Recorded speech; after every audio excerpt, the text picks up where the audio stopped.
UK set for strongest post-COVID recovery, says OECD.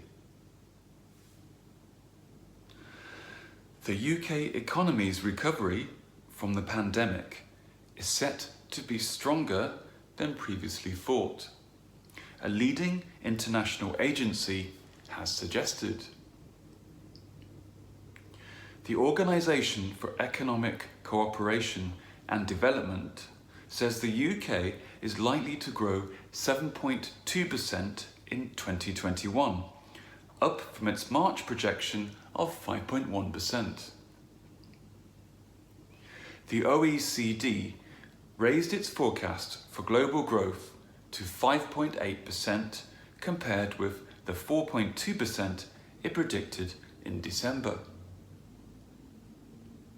However, it warned that growth would not be shared evenly.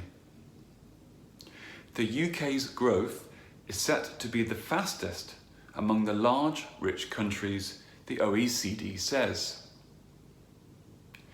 UK Chancellor Rishi Sunak attributed the strength of the forecast to the success of the UK's vaccination rollout and the government's plan for jobs. However, he cautioned that with debt at nearly 100% of GDP, there was a need to ensure public finances remain on a sure footing. The OECD said prospects for the world economy had brightened, with activity returning to pre-pandemic levels. However, they remained short of what had previously been expected by the end of 2022. The OECD praised stimulus measures and swift vaccine rollouts in richer countries for boosting growth, but said the low jab distribution in many developing countries threatened to blight their economic progress. It said the recovery would remain uneven and vulnerable to fresh setbacks, as long as a large proportion of the world's population were not vaccinated. Global growth will be led by a strong upturn in the US, where GDP is forecast to reach 6.9% this year, before easing to 3.6% in 2022, the OECD added. Output in China has also caught up, but emerging market economies, including India, may continue to have large shortfalls in GDP. The strong forecast this year for the UK reflects the key role that vaccination plays in supporting economic recovery. It is the fastest growth among the large rich countries, and within the wider G20, it's behind only India and China. But that also reflects the UK rebounding from a downturn that was one of the deepest. The OECD report gives a flavour of how countries are performing over the course of the health crisis by setting out how long it expects them to take to get back to pre-pandemic levels of economic activity. For the UK, it's the middle of next year, along with Italy and Canada. That's a few months ahead of France and Spain, but behind the US, Japan and Germany.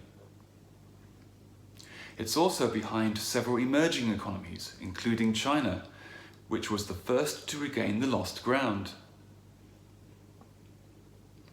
OECD Secretary General Anjo Gurria said there was an urgent need to step up the production and equitable distribution of vaccines. Effective vaccination programs in many countries have meant today's economic outlook is more promising than at any time since the start of this devastating pandemic, he said. But for millions around the world, getting a jab still remains a distant prospect. we urgently need to step up the production and equitable distribution of vaccines. OECD Chief Economist Lawrence Boone urged stronger international cooperation between nations to help provide poorer countries with resources to vaccinate their populations. Income support for people and businesses should continue, but as restrictions ease, these should be better targeted, where they are needed most, including those retraining and job placement. The OECD said support also needed to focus on viable businesses to encourage a move away from debt into equity and to create jobs and invest in digitalisation.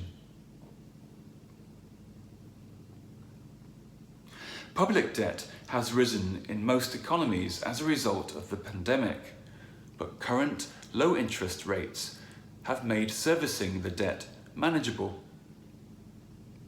In the UK, while GDP is predicted to return to pre-pandemic levels next year, the OECD warns that increased border costs following Brexit will hit foreign trade. Unemployment is also expected to peak at the end of 2021, with a predicted rise to 6.1% when the furlough scheme ends. It will reach an average of 5.4% in 2021, above 2020 levels of 4.5% and 2019 levels of 3.8%. The OECD recommends the UK government should maintain support measures until economic recovery is underway, focusing on businesses and sectors with the best growth prospects. The report also says a closer trade relationship with the EU would improve the economic outlook in the medium term.